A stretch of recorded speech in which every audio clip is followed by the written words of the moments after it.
Video చూసేటటువంటి మిత్రులందరికీ నమస్తే. ఎవరైతే మన యొక్క ఛానల్ను కొత్తగా వస్తున్నారో ఛానల్ను సబ్స్క్రైబ్ చేసుకోండి. వీడియో కనుక నచ్చితే లైక్ చేయండి, షేర్ చేయండి.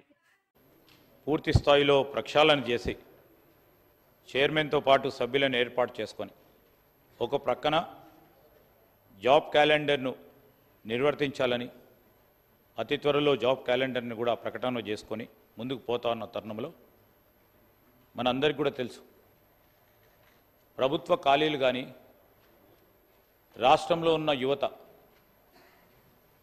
ఆ యువతకు సంబంధించిన ఆశయం ఒక ఉద్యోగాన్ని సాధించాలి అని వాళ్ళ ఆలోచన మేరకు ఈరోజు నిష్పత్తి ప్రకారంగా మేము అనుకున్నట్టు రేపు రాబోయే కాలంలో మా ప్రభుత్వం 2 లక్షల ఉద్యోగాల ఖాళీలు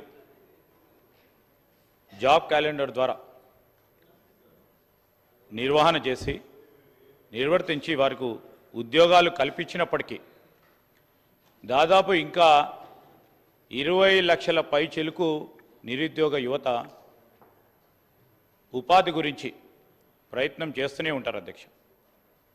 వీరందరికీ ఒక ప్రక్షాళన ప్రభుత్వం అందరికీ ఉద్యోగాలు ప్రభుత్వ పరంగా కల్పించాలంటే అది సాధ్యమయ్యేది కాదు.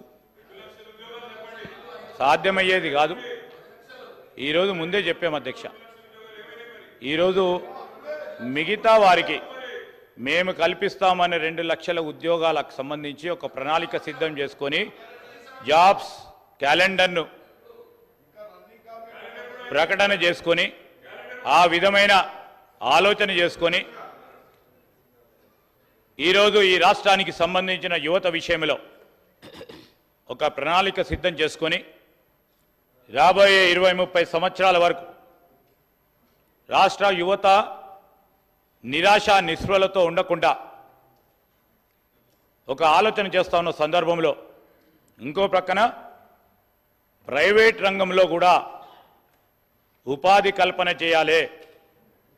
ఆ బాధ్యతలో భాగంగానే ఏం చేయాలని మేము కానీ మా ముఖ్యమంత్రి గారు, మా సహచర మంత్రివర్గ పెద్దలు అనేక సందర్భాల్లో చర్చించినప్పుడు ఈరోజు మనకు సంబంధించిన మేము అకాడమిషియన్స్తో మాట్లాడాం, విద్యార్థులతో మాట్లాడాం, పరిశ్రమలు పారిశ్రామికవేత్తలకు సంబంధించిన పెద్దలతో మాట్లాడాం. చాలామంది పెద్దలు అటువైపు ఉన్నవారు, మరి వారందరికీ కూడా తెలుసు, ఎక్కడో అక్కడ గ్యాప్ ఏర్పడటం జరిగింది over a period of long years. So దాన్ని సవరణ చేయాల్సిన బాధ్యత మా పైన కూడా ఉంది. ఆ క్రమంలో ఒకవైపు చూస్తే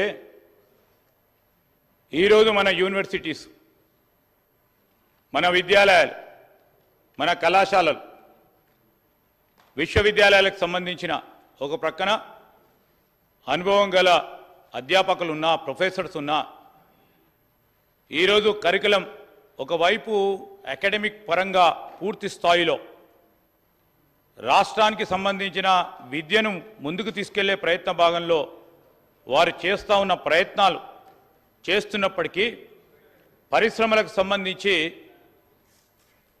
పరిశ్రమలకు కావాల్సిన నైపుణ్యం ఇటువైపు పరిశ్రమలకు అందకపోవటంలో ఇటు గ్రాడ్యుయేట్ అయ్యేవారు అవుతా ఉన్నారు, పోస్ట్ గ్రాడ్యుయేట్ అయ్యేవాళ్ళు పోస్ట్ గ్రాడ్యుయేట్ అవుతా ఉన్నారు, సర్టిఫికెట్లు పొందుతూ ఉన్నారు. అటు పరిశ్రమలకు సంబంధించి పరిశ్రమలు వస్తూ ఉన్నాయి. ఆ పరిశ్రమలకు సంబంధించిన నైపుణ్యాన్ని మార్కెట్లో కానీ ఈరోజు ఎవరైనా ఉపాధి గురించి చదువుకున్న యువతీ యువకులు పరిశ్రమలకు సంబంధించిన యాజమాన్యం దగ్గర పోయినప్పుడు ఆ నైపుణ్యానికి సంబంధించిన